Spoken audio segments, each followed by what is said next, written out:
मैं फील करता हूँ वो सब मेरे परिवार का हिस्सा है।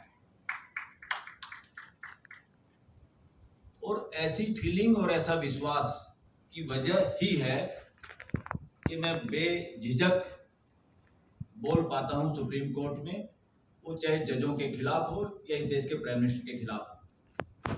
क्यों? हमारे मन में किसी के प्रति दुर्भावना नहीं है, मगर हमारा अधिकार और इस देश के लोगों का अधिकार जो कॉन्स्टिट्यूशन के हिसाब से है, उस काम में कोई भी कोताही बरते, चाहे वो सुप्रीम कोर्ट हो, चाहे इस देश का प्राइम मिनिस्टर हो, चाहे राष्ट्रपति हो, चाहे कोई ब्यूरोक्रेट्स हो, सबकी ड्यूटी है। इस देश में जब से संविधान लागू है, राजशाही को इस देश ने जूते और लात मार दी थी, खत्म कर दिया था। अब इस देश में जो भी सत्ता है, केवल एक सत्ता है, वो इस देश के लोगों के पास है, जो 140 करोड़ हम सारे भाई बहन इस देश के सिटीजन हैं। इस देश की सत्ता किसी प्राइम मिनिस्टर के पास नहीं, किसी राष्ट्रपति के पास नहीं, किसी पार्लियामेंट के पास नहीं, किसी सुप्रीम कोर्ट के चीफ जस्टिस के पास नहीं। We the people of India, हम भारत के लोग, we are the supreme of the supreme court of India. Supreme court से भी बड़े सुप्रीम कोई है तो इस देश के 140 करोड़ लोग हैं, ये बात दिमाग में रखो। इस देश के प्राइम मिनिस्टर से भी बड़े प्राइम मिनिस्टर कोई हैं तो हम कलेक्टिव 140 करोड़ लोग हैं। और संविधान जो है वो हम सबकी मिल के बात है, और संविधान के हिसाब से हमारे बुजुर्गों ने जो तय किया था, और उसमें समय समय पे पार्लियामेंट में जो नुमाइंदे हैं, जिनको हम मेंबर ऑफ पार्लियामेंट कहते हैं, वो कोई ना खुदा है ना नेता है, वो आपकी फोटोकॉपी हैं, प्रतिलिपि हैं, वो हमारे प्रतिनिधि हैं। जो हम चाहते हैं इलाके के लोग, उनको वो बोलना होता है और उनको वही बोलना चाहिए। अगर उसमें कोताही बरतते हैं तो वो अपनी ड्यूटी नहीं करते, वो जनता के साथ द्रोह करते हैं, वो असली देशद्रोही लोग हैं, चाहे कोई भी पार्लियामेंटेरियन हो। प्राइम मिनिस्टर का काम इस देश में एक पोस्ट है, सिर्फ एक पोस्ट है, कोई राजा महाराजा का पद नहीं है। वो राष्ट्रपति का पद भी इस देश का राजा महाराजा का पद नहीं है, वो पोस्ट एक है। वहां हम एक आदमी को बिठाते हैं जो लीडर ऑफ द हाउस होता है। पार्लियामेंट में हमारे संविधान में पोजीशन और अपोजिशन का कोई भी जिक्र नहीं है। हमने बेवकूफी से बाहर के देशों से सीख लिया, मगर उसमें सुधार नहीं किया।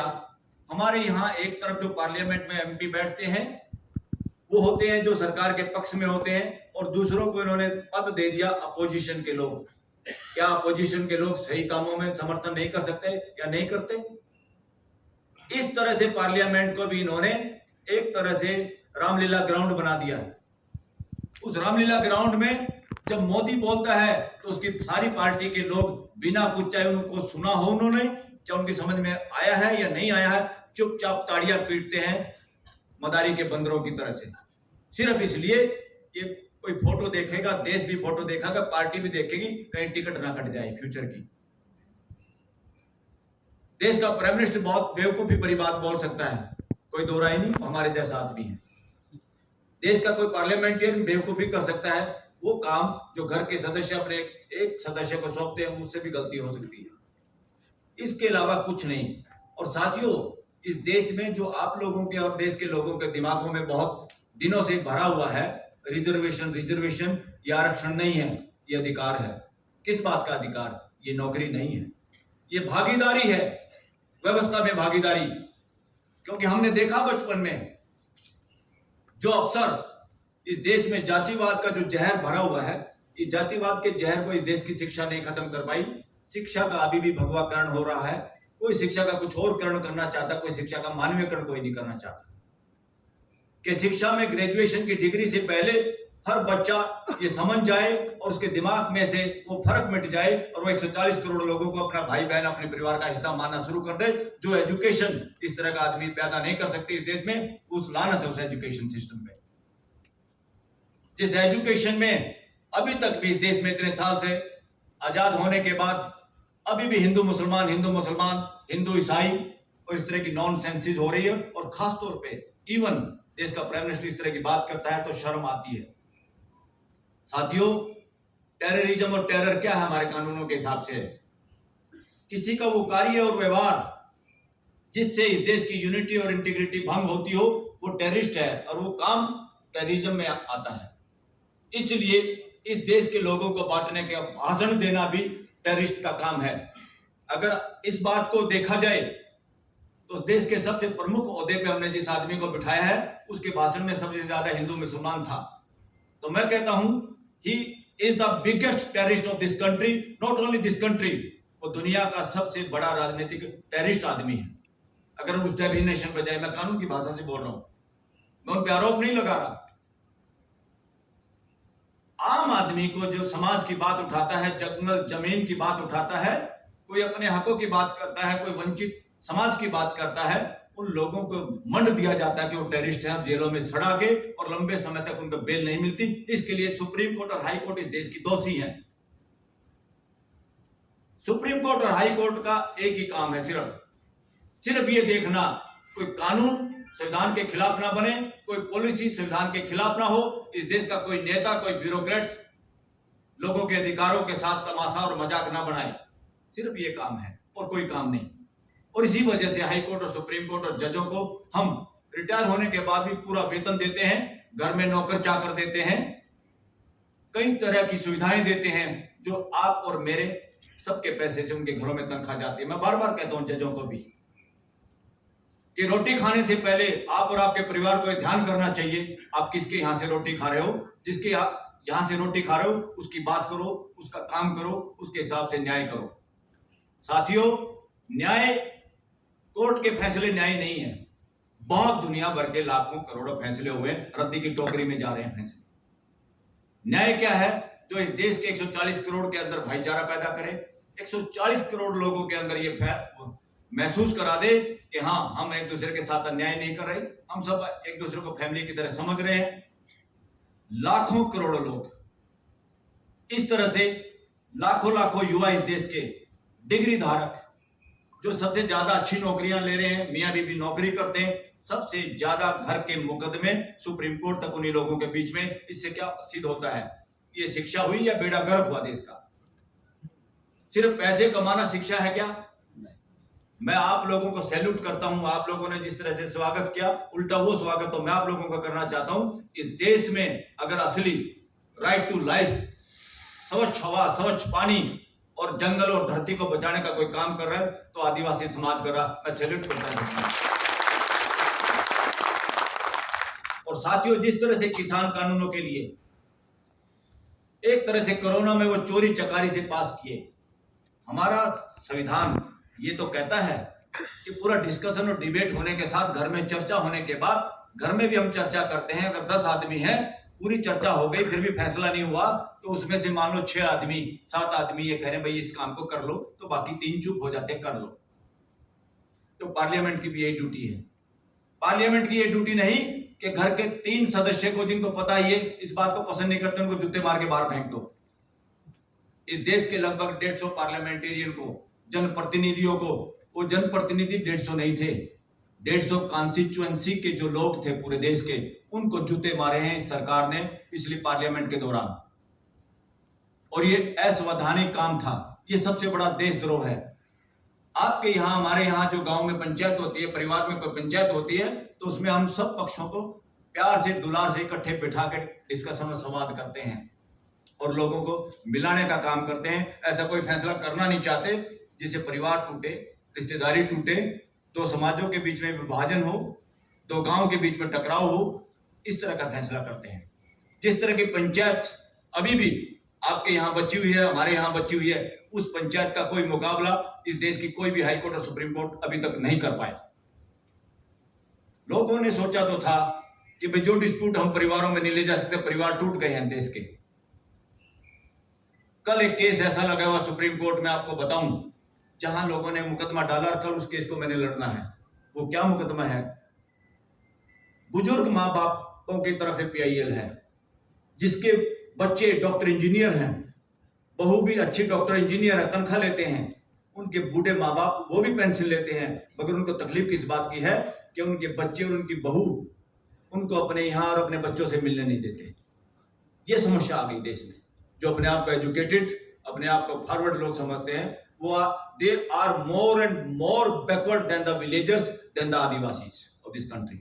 वो आप लोगों से, हमारे गांव के लोगों से बहुत बैकवर्ड लोग हैं। ऐसे सारे डिग्री होल्डर, ऐसे सारे पैसे वाले, ऐसे सारे गाड़ी वाले। इस शिक्षा ने पड़ोसन की साड़ी और पड़ोसी की गाड़ी का एक दिमाग में आवेश ऐसा भर दिया है, सारे युवा भी उसी के पीछे लग गए। जिन जिन लोगों के पास अथाह पैसा है उनको ये नहीं पता जीना क्यों और जीना कैसे। इस प्रश्न का कोई जवाब नहीं है एजुकेशन में।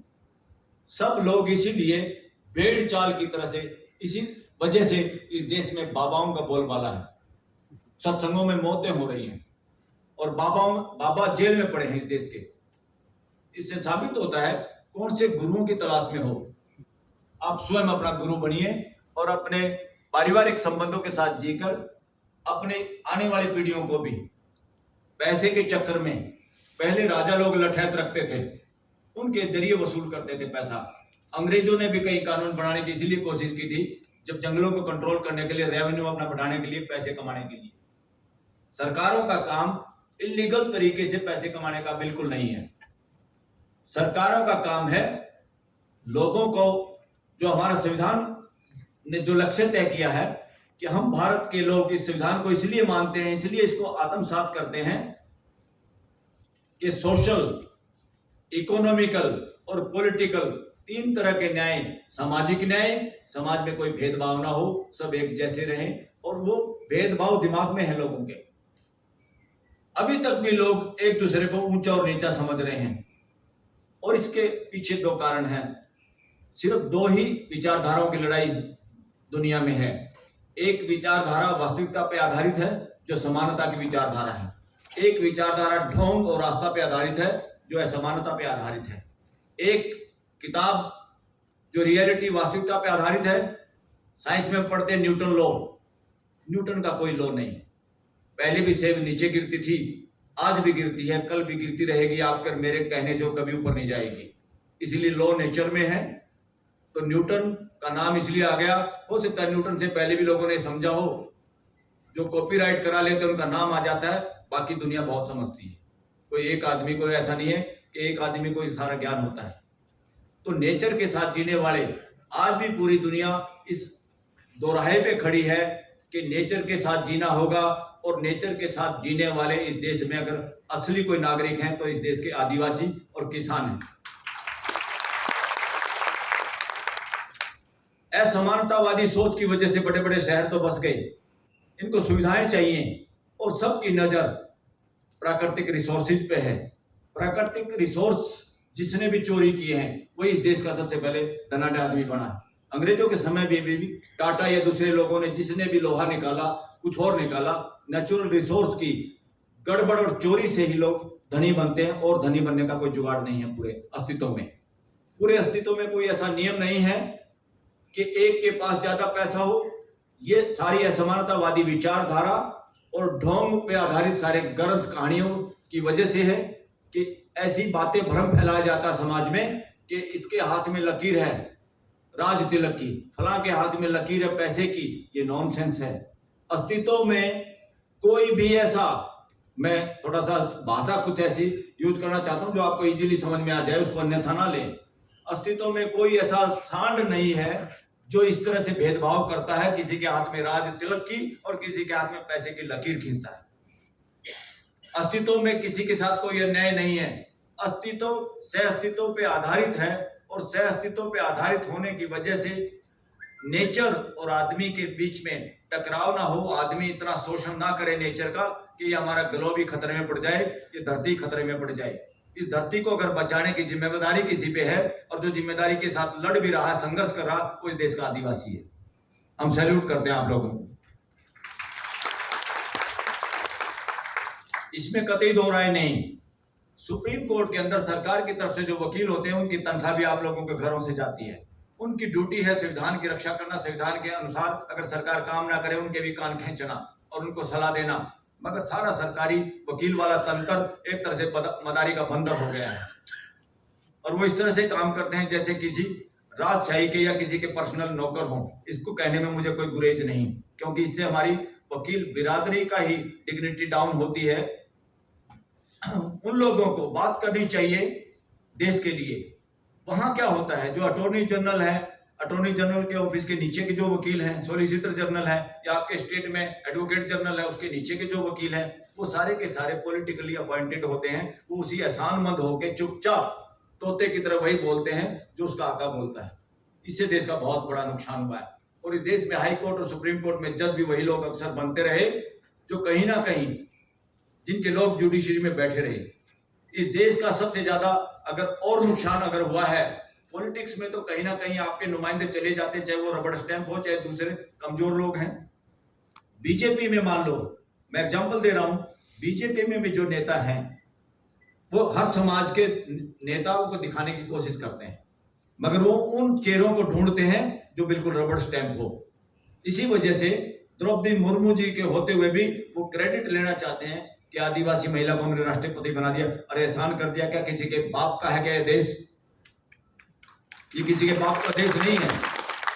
140 करोड़ लोगों की भागीदारी है, और उनकी भागीदारी सबकी नहीं होगी, ऐसा नहीं चलेगा, चल नहीं सकता। तो इस वजह से जो अब जो एक्ट आया है, फॉरेस्ट एक्ट 2023 में 1 दिसंबर से जो हुआ लागू, उस पर सुप्रीम कोर्ट ने जो स्टे किया है, उसके बावजूद भी सरकार बताते हैं, चारों तरफ से मैसेज आते हैं कि बहुत सारे गलत काम अभी भी फटाफट हो रहे हैं। कि ब्यूरोक्रेसी मिलके और सरकार का अभियान ऐसा चल रहा है, बहुत बार आवाज उठाते हैं वकील लोग भी, हम लोग भी उठाते हैं कि बहुत सारे जजों के यहाँ से तुरंत पहले पता चल जाता है कि देश की जनता की बजाय ये सरकार के पक्ष में फैसला होगा। सरकार जब बदमाशी करती तभी तो लोग कोर्ट में जाते हैं, और उस बदमाशी में पहले बात सुनने की, खुल के सुनने की जरूरत है कि देश के लोग क्या कह रहे हैं। सरकार की तरफदारी ना करने की बजाय कुछ जजों की तरफ से इस तरह का वाइब्रेशन आती है, उनकी बातों से ऐसा एहसास होता है, उनके फैसलों से एहसास होता है कि वो गड़बड़ करते हैं। इसलिए हम उन जजों को भी कहते हैं सावधानी, और देश के गद्दार जज हैं, चाहे इस तरह का काम करने में कोई भी शामिल हो, चाहे इस देश का चीफ जस्टिस भी शामिल हो। साथियों, अभी तक इस देश में डराया जाता रहा और लोग डरते रहे कि कुछ भी बोलोगे कंटेम्प्ट हो जाएगी कोर्ट की। एक जज भ्रष्टाचार करे, उसके सबूत मेरे पास हों, एक जज गड़बड़ करे और उसके सबूत जनता के पास हों, उसको कौन बोलेगा? सबसे बड़ी सुप्रीम कोर्ट कोई है तो इस देश की जनता है। इसलिए आदिवासियों का खाली अधिकार नहीं, ये जिम्मेदारी है, और आप जिम्मेदारी को निभा भी रहे हो। इस देश को बचाना है तो जंगल और जमीन को बचाना पड़ेगा, और जंगल को बचाने के लिए इसलिए जरूरी है जो जंगल के नीचे मिनरल्स हैं, कोई कोयला है या कोई तेल है। साथियों, तेल इसलिए नहीं बना कि उस पर सरकारें आएंगी, धरती से तेल निकाल के धरती को खोखला बनाएंगी, और धरती का जो सिस्टम है, जैसे गाड़ी में शॉकर सिस्टम होता है, ये तेल धरती की अपनी बॉडी के लिए जरूरी है। माँ बच्चे को दूध खुद पिलाती है, इसी तरह से धरती माँ भी, उसके ऊपर जो उगता है वो मानव जाति के लिए है, उसके अंदर जो है वो उसके शरीर का हिस्सा है। उसके रास्ते में जो चल रही पूरी दुनिया बहुत खतरनाक है, ये पूरे ग्लोब को खत्म करने वाली बात है। अब हम अपनी माँ का दूध पी के बड़े हुए, अगर हम ही बदमाशी करें और फिर कहें माँ आप तो बूढ़ी हो गई हो, दूध आ तो पी लिया, अब आपकी थोड़ा किडनी और ले लें, आपको तो मरना है, किडनी भी खा लें आपकी मीट बना के, तो वही हो रहा है, वही ये सरकारें कर रही हैं। इन सरकारों को समझ नहीं, इंटरनेशनल कानूनों का भी उल्लंघन कर रहे हैं। जिन इंटरनेशनल कानून पे भारत सरकार ने हस्ताक्षर किए हुए हैं, ये उससे भी दगाबाजी कर रहे हैं। और देश के संविधान में जो बातें लिखी हुई हैं, डायरेक्टिव प्रिंसिपल का भी विरोध, उसमें खिलाफ ये काम कर रहे हैं। डायरेक्टिव प्रिंसिपल ये है कि जिसके हिसाब से सरकार को काम करना होता है, वो सिद्धांत दिए हुए हमारे संविधान में, ये जंगलों को बचाना है, जमीन को बचाना है, राइट टू लाइफ में ताजी हवा, ग्रीन बेल्ट, 33% कम से कम जंगल इस देश में हो, बहुत घट गया, 20% मुश्किल से होगा, बहुत कम हो गया। पहली बात तो हम ही कमर्शियल माइंडेड हो गए हैं सभी। मैं गांव से आता हूं, किसान का बच्चा हूं, तो हमने भी जितने पेड़ पौधे अपने खेत में पहले देखे थे, अब गांव में जाते हैं तो सारे भाई बंधुओं ने बेच खाए और खेत खाली खाली नजर आते हैं, जैसे कोई औरत भी या आदमी भी बिना कपड़े गहनों के दिखाई देता है। इस तरह से हमारे खेत हो गए हैं। ये सारा का सारा हुआ भौतिकवाद से, कंजप्शन, क्या क्या चाहिए देख के, और कंपनियां इतने एडवर्टाइजमेंट देती हैं, रोज मन ललायत रहता है। बच्चे सोचते हैं कि हमारे माँ बाप तो बेकार हैं, तो एसी नहीं खरीद सकते, बड़ी गाड़ी नहीं खरीद सकते, ये नहीं खरीद सकते, वो नहीं खरीद सकते। और दिल्ली में सारे लोग बड़ी गाड़ियां इकट्ठी किए हुए हैं और उन गाड़ियों को चलने के लिए जगह नहीं है, इसलिए वो गाड़ियां रख के भी घर में गाड़ियां खड़ी करते हैं। सोसाइटियों में जूता बजता है, आपस में लड़ाई होती है, पार्किंग की जगह नहीं है, तो कार बोझ हो गई है और हम मेट्रो में चलते हैं। सुप्रीम कोर्ट में भी कार बोझ हो गई है, खड़ी करने की जगह नहीं है। तो कार का सुख देख लिया है, कुछ नहीं है। जितने भी साधन हैं वो उपयोगिता के लिए हैं, दिखाने के लिए नहीं। अगर वो मानव हित के लिए अगर आपकी कार का यूज होना है तो अच्छी बात है। अगर वही कार एक डकैत के पास है तो बहुत जगह डाका एक ही दिन में डाल सकता है। साथियों, मैं धन्यवाद करना चाहूंगा इनका सतीश पेंदम जी का, नाम पता नहीं मैं सही आखिरी वर्ड सही ले रहा हूँ कि नहीं ले रहा हूँ। मैंने पूछा था कि इसका, मेरे पास तो PNDM था, मैंने कहा पेंडम बोलेंगे पेंदम, तो मैंने पूछा। तो इन्होंने उस लड़ाई में अपना कदम आगे बढ़ाया, अपने पूरे समाज के लिए, उस जंगल के लिए, लड़ाई के लिए सुप्रीम कोर्ट में दस्तक दी। सुप्रीम कोर्ट ने हमारी बात सुनी और सुप्रीम कोर्ट का फिलहाल एक तरह से स्टे है उस कानून पे। अभी फाइनल हियरिंग जब होगी तो मुझे लगता है कि कुछ तो सरकार में भी परिवर्तन हुआ, वो सब आप लोगों की वजह से हुआ। उसकी वजह से जजों के दिमाग में भी असर पड़ता कहीं ना कहीं कि वो देश का मूड क्या है। कई बार जब ब्रूट मेजोरिटी होती, ज्यादा मेजोरिटी जिसकी होती है, वो धक्काशाही चलती है और जुडिशरी भी कमजोर होती हुई नजर आती है। जैसे इमरजेंसी में बिल्कुल लंबे लेट गए थे, सारी जुडिशरी हमारी एक तरह से, मैं क्या शब्द यूज करूं, नपुंसक हो गई थी। इस देश के लोगों के अधिकार के लिए बोल नहीं पाए, रोटी खाते रहे देश के पैसे से और गूंगे हो गए। शर्म आनी चाहिए ऐसे सब जजों को, कोई भी है इस देश का, वो देश भगत नहीं, देशद्रोही लोग हैं। तो साथियों, इस मुकदमे में मुझे लगता है इस देश के लोगों की कुछ ना कुछ जीत होगी। हम चाहते हैं पूरी जीत हो इस देश में और पूरी ताकत से इस केस को हम लड़ेंगे। और न केवल आदिवासी समाज के लिए, मैं क्योंकि हरियाणा स्टेट से आता हूं, अब तो गांव और शहर छोड़े काफी दिन हो गए, दिल्ली में आ गए, मगर वहां भी किसान समाज जो भी जिक्र करता है वो आदिवासियों के साथ है, दिल से साथ है। वो किसान साथ हैं जिन्होंने इस देश की सरकार के नाक में दम करके कानून वापिस करवाए।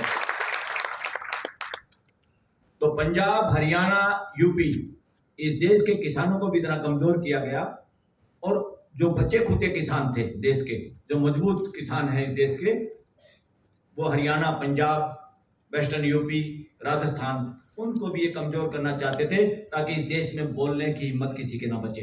इन्होंने सबके मुंह में उंगली घुमाई, इनकी उंगली को वहां काटा गया। हरियाणा, पंजाब, उन लोगों ने उंगली को दबा दिया और ये वापस चिल्लाते हुए कानून वापस लेने पड़े।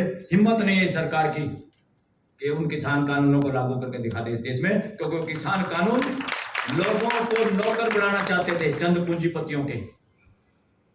और ये मानव जाति मालिक की हैसियत से जीने के लिए है, नौकर बन के जीने के लिए नहीं बनी है। नेचर में कोई नौकर और मालिक का रिश्ता नहीं है साथियों, कहीं भी देख लो।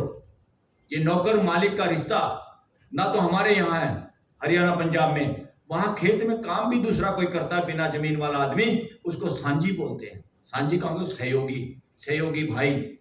नौकर शब्द ही नहीं हमारे यहाँ। देखिए कमाल, आपकी तरह से हमारा जीवन शैली रही और उसी तरह की मानसिकता, उसी तरह की सोच। ये नौकर और मालिक का रिश्ता कहां से आया है? ये व्यापारी लोगों से आया है, ये अंग्रेजों से भी आया है। और इस देश में राजे महाराजे बने, राजा और नौकर। अस्तित्व में कोई राजा नहीं, कोई नौकर नहीं। कहीं हो तो दिखाइए।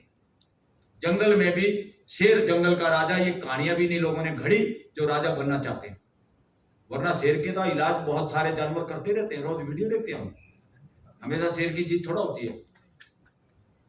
तो अस्तित्व में कोई मालिक नहीं, कोई नौकर नहीं, अस्तित्व में कोई राजा नहीं, कोई प्रजा नहीं, अस्तित्व में सब साथी सहयोगी हैं। साथियों, हम इस अस्तित्व के सहयात्री हैं, बाराती हैं। ये बारात लगातार चलती रहती है, जैसे पानी का साइकिल है, ऐसे मानव जाति का भी साइकिल है। हम धरती पे आए किसी माँ बाप की वजह से। हम कोई प्रोग्राम तो नहीं बना के आए।